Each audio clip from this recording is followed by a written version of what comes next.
Hello students, today we will start another new topic, that is drugs used in Parkinson's disease and Alzheimer's disease. So let's start the video.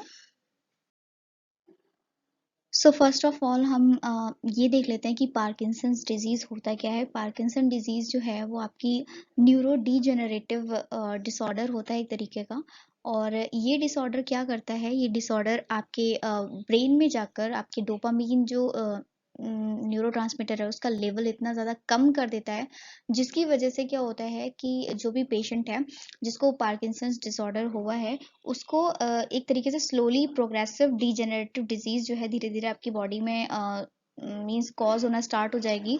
और ये कुछ तरीके के symptoms को लेकर means cause होती है, लाइक ब्रेडिकाइनेसिस, यानी कि आपका जो मूवमेंट है मूवमेंट स्लो हो जाएगा। एंड जो मींस आपका बॉडी पॉस्चर है वो भी आपका अफेक्ट हो जाएगा।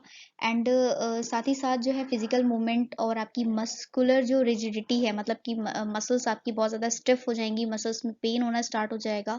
एंड रेस्टिंग ट्रिमर का मतलब कि जब कभी भी आपके जो मसल्स है वो रेस्ट पे होंगे तो वो अपने आप ही मींस वाइब्रेट करना स्टार्ट कर देंगे। और इस तरीके के कुछ सिम्टम्स जो है वो आपके पार्किंसंस डिसऑर्डर जो आपका मींस देखा जाता है जिन पेशेंट्स के अंदर, उनको ये सारे सिम्टम्स जो होते हैं मोस्टली बहुत ही ज़्यादा देखने को मिलते हैं। तो जो पार्किंसन डिजीज़ है वो अगर हम उसकी डेफिनेशन को समझते हैं तो slowly progressive and degenerative disease affecting the nervous system is termed Parkinson's disease. Parkinson disease जो है वो आपका 1817 में सबसे पहले देखा गया था। And Parkinson's disease result from an insufficient of dopamine in the brain and is thus categorized as a movement disorder। और ये इस तरीके से आपका एक मूवमेंट डिसऑर्डर की तरीके से इसको टर्म दिया जाता है कि जो आपकी पार्किंसंस डिजीज है वो सबसे ज्यादा आपके मूवमेंट को ही अफेक्ट करती है। दैट्स वाई हम इसको मूवमेंट डिसऑर्डर कहते हैं। नाउ अब हम देख लेते हैं कौन कौन सी ड्रग्स को हम यूज़ करते हैं पार्किंसंस डिजीज़ के अंदर। तो सबसे पहले जो प्रो ड्रग है, आपकी प्रोटोटाइप ड्रग जो है, यानी कि एमेंटाडीन को यूज़ किया जाता है। एमेंटाडीन क्या करता है, ड्रग दैट रिलीज डोपामीन, आपकी बॉडी के अंदर डोपामीन को बहुत ज़्यादा अमाउंट में रिलीज करती है ये एमेंटाडीन। एंड नेक्स्ट है आपका एपोमॉर्फिन। एपोमॉर्फिन जो है वो भी क्या है, आपका एक मॉर्फिन का ही डेरिवेटिव है। एंड लीवोडोपा हो गया, जो बहुत ही ज़्यादा क्लिनिकली बेस्ड यूज़ की जाती है ड्रग, मतलब पार्किंसंस को जो ट्रीट करते हैं जिसके लिए लीवोडोपा। एंड कार्बिडोपा उसी का एक डेरिवेटिव है। एंड इसी तरीके से आपका प्रोसाइक्लिडीन एक तरीके की ड्रग है जो क्या कर रही है, आपकी ड्रग दैट रिप्लेस डोपामीन, यानी आपके ब्रेन में जाकर ये क्या करती है, जो न्यूरोट्रांसमीटर होता है आपका डोपामीन, उसको रिप्लेस कर देती है दूसरे न्यूरोट्रांसमीटर्स के थ्रू। तो इस तरीके से ये जो ड्रग्स हैं इनको हम यूज करते हैं for the treatment of Parkinson's disorder. Now जो लीवोडोपा है, यानी कि आपका प्रोटोटाइप ड्रग है, सबसे ज़्यादा पार्किंसंस डिजीज में डॉक्टर्स इसको प्रेफर करते हैं। तो ये क्या ड्रग है और ये कैसे काम करती है, इसको भी देख लेते हैं। Levodopa is an amino acid, एक तरीके का आपका अमाइनो एसिड डेरिवेटिव है ये। And is transported into the brain by amino acid transport system.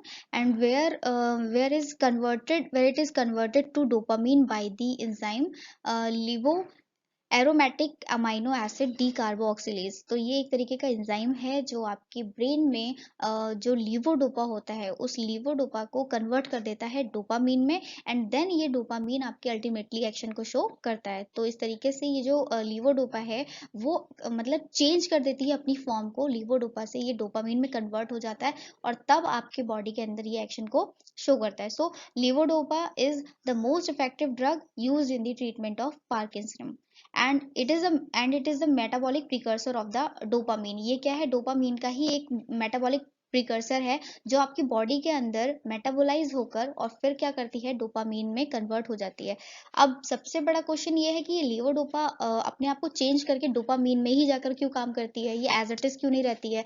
ये इसलिए क्योंकि डोपामीन का ही लेवल आपकी बॉडी के अंदर कम होता है, जिसकी वजह से पार्किंसन डिजीज जो होती है वो कॉज हो जाती है। तो हमें करना क्या है, जो डोपामीन है उसका लेवल को बढ़ाना है।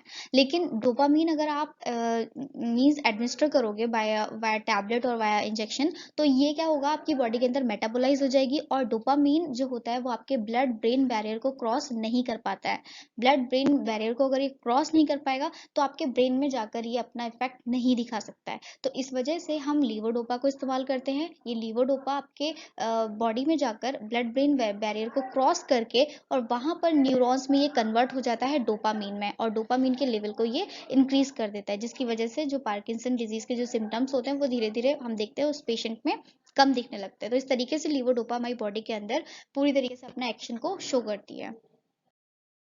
नाउ मैकेनिज्म ऑफ एक्शन, यहाँ पर आप डायग्राम देख सकते हो। इस डायग्राम में क्या देखने को मिल रहा है आपको कि ये जो पोर्शन है आपका प्री सिनेप्टिक एरिया है, एंड ये क्या है, आपका पोस्ट सिनेप्टिक एरिया है, और बीच में जो स्पेस दिखाई दे रहा है ये आपका सिनेप्स कहलाता है, न्यूरॉन्स के बीच में।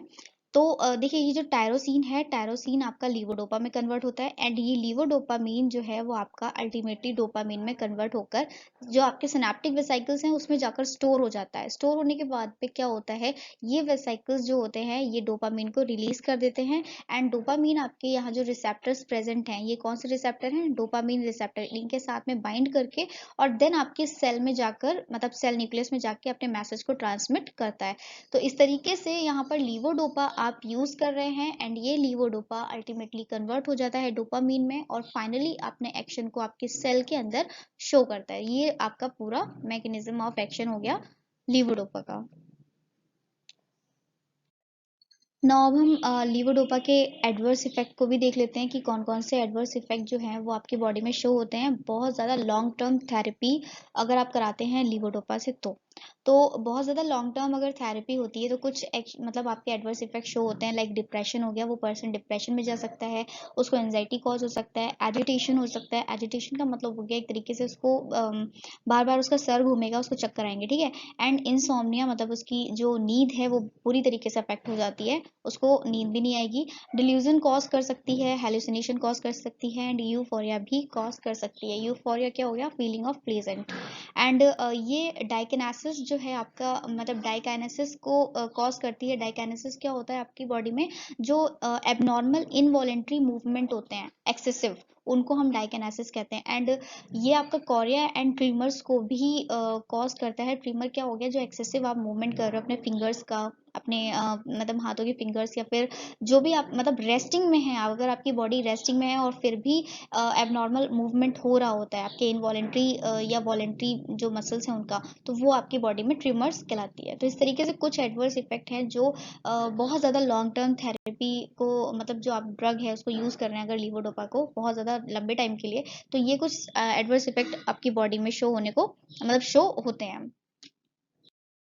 ओके नाउ अल्जाइमर डिजीज क्या है आपका। अल्जाइमर डिजीज भी, मतलब कि जो अभी आपने पार्किंसन डिजीज पढ़ी है उसके जस्ट बाद एक और जो डिजीज है जो आपकी न्यूरो डीजेनरेटिव डिजीज के ही कैटेगराइज, मतलब कैटेगरी में आती है, वो है आपकी अल्जाइमर डिजीज। अल्जाइमर डिजीज क्या है, न्यूरो डीजेनरेटिव डिजीज होती है जो आपके ब्रेन में अकर होती है, और ये आपके नर्व सेल्स की जो मीन्स मैं कह सकती हूँ कि जो रिस्पॉन्सेज होते हैं नर्व सेल के, उसको रिड्यूस कर देती है इतनी बुरी तरीके से कि आपके नर्व सेल्स जो होते हैं वो किसी भी न्यूरोट्रांसमीटर के लिए रिस्पॉन्स करना बंद कर देते हैं, और उसकी वजह से कुछ मीन्स पेशेंट्स में ऐसे सिम्टम्स दिखाई देते हैं, लाइक उनकी जो मेमोरी है, शॉर्ट टर्म मेमोरी हो जाता है, उनको चीज़ें ध्यान नहीं रहती हैं, बहुत जल्दी जल्दी चीज़ों को भूलने लगते हैं, वो थिंकिंग एबिलिटी उनकी बिल्कुल कम हो जाती है किसी भी चीज़ के लिए, मतलब उनको डिसीजंस वगैरह लेने होते हैं वो नहीं ले पाते हैं उस ऐसे में। एंड जो इजी टास्क होते हैं, बहुत ज़्यादा इजी टास्क होते हैं, वो भी वो पूरी तरीके से, मतलब प्रॉपर तरीके से अपना स्टेट ऑफ माइंड खो देते हैं, और वो उस काम को पूरी तरीके से कर ही नहीं पाते। तो ऐसे जो सिम्टम्स होते हैं जिसमें हम देख सकते हैं कि कौन एक तरीके से जो स्टेट ऑफ माइंड है वो पूरी तरीके से चला गया है वहाँ पर से, और थिंकिंग एबिलिटी भी बुरी तरीके से अफेक्ट हो रही है, एंड मेमोरी तो बिल्कुल लॉस ही हो रही है, उसको शॉर्ट टर्म मेमोरी हो रही है। ये सारी प्रॉब्लम्स जो होती हैं मोस्टली अल्जाइमर्स डिजीज में देखने को मिलती हैं। तो अल्जाइमर डिजीज क्या है, न्यूरो डीजेनरेटिव डिजीज है, और ये आपके ब्रेन में नर्व सेल्स को बुरी तरीके से अफेक्ट करता है। Okay, now what type of drugs we can use in the treatment of Alzheimer disease? So, as you can see here in the slide, that some drugs are given here: levodopa, carbidopa, dopinazole, and galantamine and memantine and rivastigmine and tacrine. तो ये कुछ drugs हैं जो आप as a therapy means Alzheimer disease को treat करने के लिए हम यूज करते हैं। तो जिसमें सबसे ज्यादा अगर कोई ड्रग यूज करी जाती है तो वो हो गई आपकी लीवोडोपा, जो डोपामीन का डेरिवेटिव है, जिसको हमने अभी पढ़ा है। कार्बिडोपा हो गया है आपका, डोनिपिजल हो गया, एंड टैक्रीन। टैक्रीन जो है वो आपकी प्रोटोटाइप ड्रग है जो कि बहुत ज्यादा यूज की जाती है अल्जाइमर्स डिजीज के अंदर। तो इसको एक बार देख लेंगे कि टैक्रीन क्या है और ये किस तरीके से आपकी बॉडी के अंदर फंक्शन करती है। टैक्रीन, टैक्रीन क्या है? आपकी प्रोटोटाइप ड्रग है अल्जाइमर डिजीज की, जो कि एक तरीके से क्या करती है, आपके नर्व सेल्स को इम्प्रूव करती है, उनकी फंक्शनिंग को इम्प्रूव करती है, और साथ ही साथ ये क्या करती है, ये आपके जो नर्व इम्पल्सेस हैं उसमें जो आपका एसिटाइल कोलिन होता है न्यूरोट्रांसमीटर, उसके ब्रेक डाउन को भी होने से बचाती है। ठीक है, ब्रेक डाउन होने का मतलब ये है कि अगर एसिटाइल कोलिन बहुत ज़्यादा ब्रेक हो रहा है, दैट मीन्स कि वो अपने पूरे अमाउंट में नहीं है, और अगर अमाउंट में नहीं है तो वो आपके रिसेप्टर के साथ बाइंड नहीं होगा, और रिसेप्टर के साथ अगर बाइंड नहीं होगा तो वो अल्टीमेटली किसी भी एक्शन को, मतलब अपने एक्शन को वो शो नहीं कर पाएगा। ठीक है, तो एसिटाइल कोलिन की कमी की वजह से ही अल्जाइमर जो डिजीज है उसको देखा जा रहा है, यानी कि आपके जो नर्व सेल्स हैं वो प्रॉपर फंक्शन नहीं कर पाते हैं। तो यहाँ पर हमें क्या करना है, हमें एसिटाइल कोलिन को इम्प्रूव करना है। ठीक है, तो टैक्रीन क्या है, वो प्रिवेंट करती है आपके केमिकल को, एसिटाइल कोलिन को, उसके टूटने से यानी ब्रेक डाउन होने से। ठीक है, and people with dementia usually have lower level of this chemical, and which is important for the process of memory, thinking and reasoning. ठीक है, now tacrine is use to treat mild and moderate dementia cause Alzheimer disease. Tacrine को हम इस्तेमाल तो करते हैं कैसे, जो मतलब माइल्ड से मॉडरेट जितने भी डेमेंशिया के मींस सिम्टम्स होते हैं, उन सबको कॉज, मतलब उन सबको हम ट्रीट करने के लिए टैक्रीन को यूज करते हैं। अब ये टैक्रीन करता क्या है, आपके नर्व इम्पल्सेस को, नर्व जो सेल्स हैं उनकी फंक्शनिंग को बढ़ाता है, एसिटाइल कोलिन को ब्रेकडाउन से मतलब बचाता है, और साथ ही साथ आपकी जो मेमोरी है, थिंकिंग है, रीजनिंग है, इसकी प्रोसेस को भी इंक्रीज करता है। तो एक बार हम देख लेते हैं कि पूरा टैक्रीन जो है वो उसका मैकेनिज्म ऑफ एक्शन क्या है, किस तरीके से वो काम करता है। So, tacrine क्या है? The mechanism of tacrine is suggested that the drug is an acetylcholinesterase agent which reversibly bind with and inactivate the cholinesterase. Cholinesterase enzyme क्या है? कोलिनेस्ट्रेज जो एंजाइम है वो एक ऐसा एंजाइम है जो एसिटाइल कोलिन को ब्रेक डाउन करता है, उसका ब्रेक डाउन करता है, उसको टू पार्ट्स में डिवाइड कर देता है, यानी कोलिन एंड आपका एसिटेट। जब ये कोलिन और एसिटेट में टूट जाता है तो जो रिसेप्टर होता है वो उसको बाइंड ही नहीं कर पाता है, क्योंकि रिसेप्टर किसको पहचानता है, रिसेप्टर तो एसिटाइल कोलिन को पहचानता है ना, और एसिटाइल कोलिन जब टूट चुका है तो वो उसके साथ बाइंड ही नहीं होगा, बाइंड नहीं होगा तो वो प्रॉपर फंक्शनिंग दिखाएगा ही नहीं।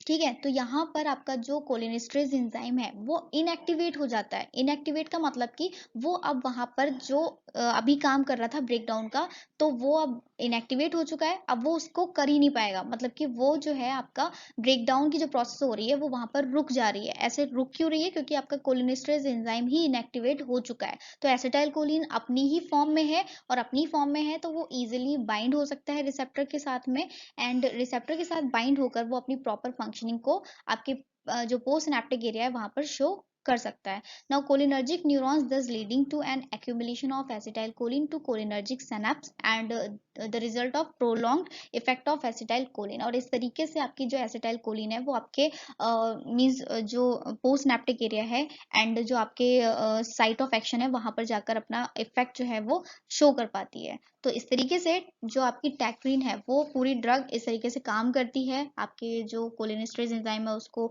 इनएक्टिवेट करके एंड एसिटाइल कोलिन के लेवल को इंक्रीज करके।